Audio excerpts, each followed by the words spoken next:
ఆత్మీయ బంధువులకు నమస్కారము. మనం ఇవాళ బాబూజీ మహారాజు గారి సహజ మార్గ దశాదేశ నియమములు అనేటువంటి పుస్తకంలోని 5వ నియమం గురించి తెలుసుకుందాం. ఎల్లప్పుడూ నువ్వు సత్యమునే వచింపు. ఆపదలు నీ శ్రేయస్సు కొరకు భగవంతుని నుండి వచ్చిన వరములుగా భావించి ఆయనకు కృతజ్ఞతాపూర్వకముగా ధన్యవాదములను అర్పింపుము. సత్య సంధత అనగా తన విషయమైన ఉన్నది ఉన్నట్లు కనబరచుట.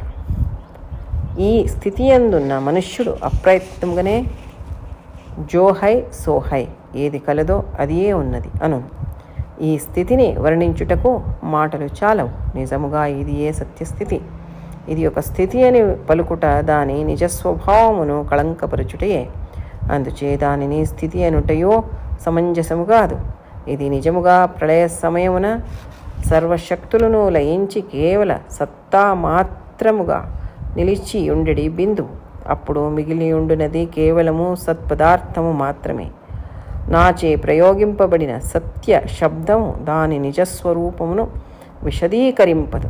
ఏలయనగా అచట అన్ని భావములు జ్ఞానము లయమందును. దీనిని శక్తి అన్నచో దానికి భౌతికాచ్ఛాదనమును కల్పించినట్లగును. అందుచే దీనిని వివరించి చెప్పుటయో నిరర్థకం. దీనిని శూన్యతయనిను దేని యొక్కయో అస్పష్ట ప్రతిబింబమైనను లీలగా ఉన్నట్లుగాను ఈకై ఏమి తెల్పగలను. అందుచే దీనిని సత్ అనుటయే సమంజసము. కానీ దానిపై మనసు కేంద్రీకరించినచో ఏదియో ఒకటి అస్పష్టముగా ఉన్నట్లు భావన నిలిచియే ఉండును. ఇట్లు అది ఏ భౌతిక భావన ప్రవృత్తమగును. ఈ రెండు భావములను కూడా మనసుచే నిరాకరించినచో దాని మూలమునందేదియో సూక్ష్మముగా ఉన్నట్లు తోచును. అది ఏదియో ఇదమిత్తముగా చెప్పజాలము. అందుచే ఏది కలదో అది ఏ ఉన్నది అనుట కంటేనూ వేరు విధముగా దానిని చెప్పనలవి కాదు. దానిని అనుకరించుటకు భావనా ప్రపంచము నుండి విడివడి ఉండుటే మార్గం. అది సాధనపై ఆధారపడి ఉన్నది. సత్కర్మ సత్ప్రవర్తన ద్వారా దానిని చేరవచ్చును. సంశయరహిత స్థితి ఇందులకు సాయపడును. కానీ గమ్యము చేరుటకు ముందే ఈ స్థితియు అంతరించవలెను. అప్పుడు మాత్రమే సత్యస్థితి యొక్క ఎరుక కలుగును. ఈ ఎరుకయు అంతరించినచో మనము దాని ప్రథమ స్థితికి చేరినట్లు భావించవచ్చును. ఇక్కడ బాబూజీ గారు ఏం చెప్తున్నారంటే, ఎల్లప్పుడూ సత్యమునే వచింపుము అని తెలుగులో చెప్పారు. కన్నడలో సత్యవంతరాగిరి అంటే సత్యవంతులవ్వండి అని చెప్పారన్నమాట. అంటే సత్య సంధత అంటే ఏంటి అంటే మన విషయమై ఉన్నది ఉన్నట్లుగా కనబరుచుట, ప్రకటించుట. ఈ స్థితి లోపల ఉండేటువంటి మనిషి ఎలా ఉంటాడంటే అప్రయత్నముగానైనా ఏం చెప్తాడంటే ఏది ఉందో అదే ఉందయ్యా, నా నీ స్థితి ఎలా ఉందంటే ఏది ఉందో అదే ఉంది అని.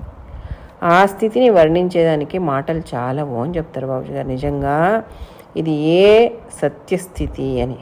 దీని ఒక స్థితిని పలికేదానికి దాని నిజస్వభావమును కళంకపరిచేటట్లయితుంది. అంటే ఈ స్థితి ఇది అని పేరేమైనా పెట్టినామంటే అది కళంకపరిచినట్టయితుంది. కాబట్టి దాన్ని స్థితి అనేదానికి కూడా సమంజసం కాదు. నిజంగా ఏంటంటే ప్రళయ సమయం లోపల అన్ని శక్తులు లయించి కేవలం సత్తా మాత్రమే నిలిచి ఉండింది కదా ఆ బిందువు. అప్పుడు మిగిలి ఉండింది కేవలము సత్పదార్థం మాత్రమే. బాబూజీ గారిచే ప్రయోగింపబడిన సత్య శబ్దము దాని నిజస్వరూపమును విశదీకరిస్తుంది అని చెప్తున్నారు. ఎందుకంటే అక్కడ అన్ని భావములు జ్ఞానము లయము పొంది ఉంటుందన్నమాట. దీనిని శక్తి అంటే దానికి భౌతిక ఆచ్ఛాదనమును కల్పించినట్లవుతుంది. కాబట్టి దీనిని వివరించి చెప్పేది ఎట్లా అంటే చెప్పేదానికి నిరర్థకము. ఎందుకంటే చెప్పేదానికి కష్టం ఇది. దీన్ని శూన్యము అనంటే దానికి ఒక అస్పష్టమైనటువంటి ప్రతిబింబము లీలగా కనిపిస్తుంది. మరి అయితే ఏమని చెప్పాలి దీన్ని అంటే దీన్ని సత్ అనేది సమంజసము కాకపోతే దానిపై మనసు కేంద్రీకరించినామంటే ఏదో ఒకటి అస్పష్టంగా ఉన్నట్లుగా భావన నిలిచినే ఉంటుంది. మరి అట్లయితే అదే ఒక భౌతిక భావన ప్రవృత్తం అవుతుంది దీని నుంచి.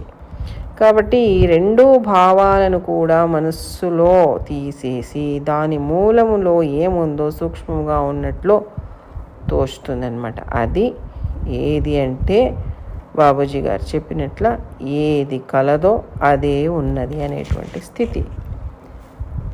దానికన్నా వేరే ఏమి అని చెప్పేదానికి రాదు. దాన్ని అనుకరించేదానికి భావనా ప్రపంచం నుండి మనము విడిపడి ఉండుటే మార్గము. అది సాధనపై ఆధారపడి ఉంటుంది. సత్కర్మ సత్ప్రవర్తన ద్వారా దాన్ని మనం చేరవచ్చు. ఇదేన్ని ఆ సత్యస్థితిని, సంశయరహితమైనటువంటి స్థితి దీనిలో సహాయపడుతుంది. కాకపోతే గమ్యాన్ని చేరేదానికన్నా ముందే ఈ స్థితి కూడా, ఏది ఆ ఒక సంశయరహితమైనటువంటి స్థితి కూడా అంతరించిపోతుందన్నమాట. అప్పుడు మాత్రమే సత్యస్థితి ఒక ఎరుక కలుగుతుంది. ఈ ఎరుక కూడా అంతరించితే అప్పుడు మనం దాని ప్రథమ స్థితికి చేరినట్లు భావించవచ్చు అని చెప్తారు. కాబట్టి సత్యవంతులవ్వండి అంటే అర్థము కేవలం సత్యాన్నే మాట్లాడేది కాదు, ఆ సత్యస్థితిలో జీవించేదన్నమాట.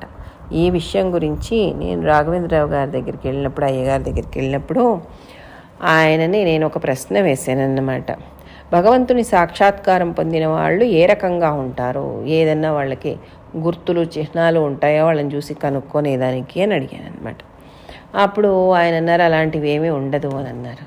మరి అయితే ఎలా తెలుసుకోవాలి అని అంటే, దశాదేశ నియమాలు ఎవరి జీవితమై ఉందో అటువంటి వాళ్ళని నేను సాక్షాత్కారం పొందినారని అంటాను అన్నారు.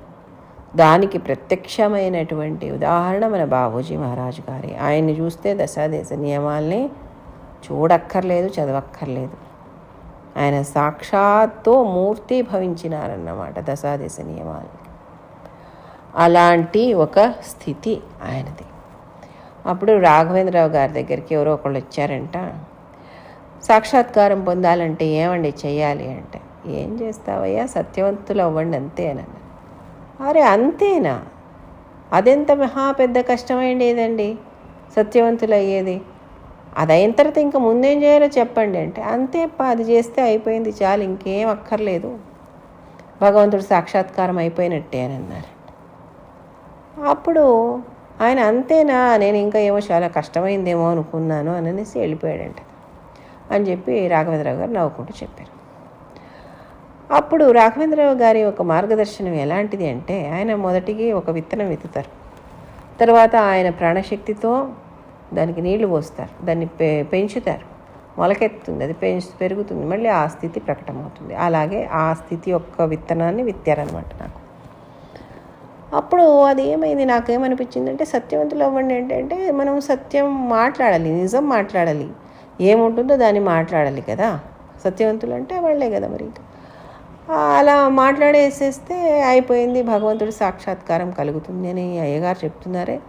అలా అంతేనా, నిజంగా మాట్లాడేస్తే భగవంతుడి సాక్షాత్కారం అయిపోతుందా అని నాకు కూడా ప్రశ్న అయింది. అయితే చాలామంది ఉన్నారు కదా ప్రపంచంలో సత్యం పలికేవాళ్ళు, సత్యవాక్కుల్నే పలికేటువంటి వాళ్ళు, వాళ్ళందరికీ భగవంతుడి సాక్షాత్కారం అయిపోయిందా? అయితే కాదు, ఏమో ఉంది దీనిలో అని అనుకున్నాను. అక్కడి నుంచి ప్రారంభమైంది యాత్ర. తర్వాత కొన్ని ఏళ్ళు గడిచినప్పుడు అప్పుడు నాకు అనిపించింది, అరే ఇప్పుడు బయటకేమో సత్యం మాట్లాడుతున్నారని, కాకపోతే లోపల స్థితి ఏదో ఉండి బయట ఇంకొక స్థితి ఏదో ఉండి, ఆ రకంగా రెండు భిన్నంగా ఉండి సత్యవాక్కులు పలుకుతున్నారు అని అంటే అది ఎలాగ సరిపోతుంది అంటే, లోపల స్థితిను సత్యమైనటువంటిదే ఉండాలి, అదే స్థితి బయటకు కూడా ప్రకటన అవ్వాలి. అంటే మనం మనసులో ఏమనుకుంటున్నామో అదే బయటకు కూడా ఉంటామన్నమాట. ఓ ఇదియా అయితే అని అనుకున్నాను. అలాగైతే ఇలాంటి వాళ్ళు కూడా చాలామంది ఉన్నారు. అందరికీ భగవంతుడు సాక్షాత్కారం అయిపోయిందా? అరే అది కూడా కాదు. అయితే మరి ఇది ఏమి, మళ్ళీ ముందుకు సాగింది. తర్వాత ఇంకా కొన్ని ఏళ్ళు గడిచినప్పటికీ బాబూజీ గారి కృపతో ఇటువంటి ఒక బోధ కలిగిందనమాట. ఏంటి అంటే, మనము ఈ సృష్టి జరిగే సమయంలో ఆ ఒక మూలం నుంచి మనం వచ్చాం. అప్పుడు ఎటువంటి పవిత్రమైనటువంటి స్థితిలో మనము ఉన్నాం అంటే ఆ పవిత్రమైనటువంటి స్థితినే నిజమైన స్థితి కదా మనది, సత్యమైనటువంటి స్థితి కదా.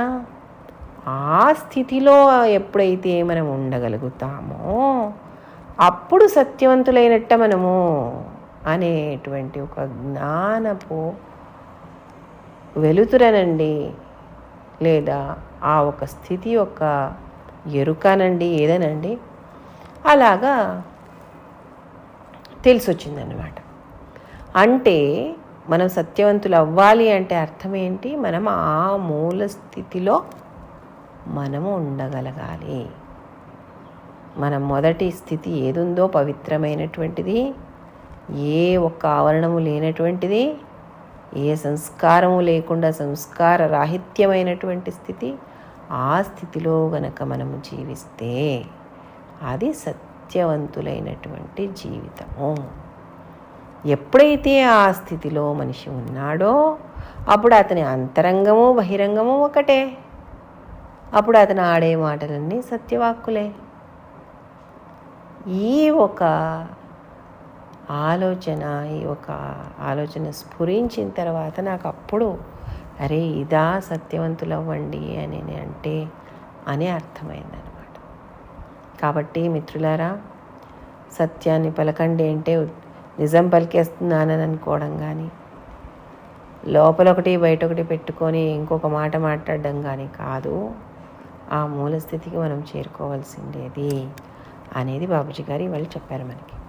కాబట్టి మనం అందరము ఆ మూల స్థితిని చేరుకునేటువంటి ప్రయత్నం చేసి బాబూజీ గారి కృపకు పాత్రలమైతే తప్ప అది మనకు లభించదు.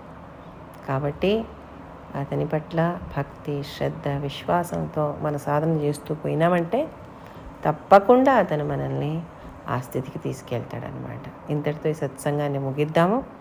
మరి కొన్ని విషయాల్ని వచ్చే సత్సంగంలో తెలుసుకుందాం. అప్పటిదాకా సెలవు. నమస్కారం.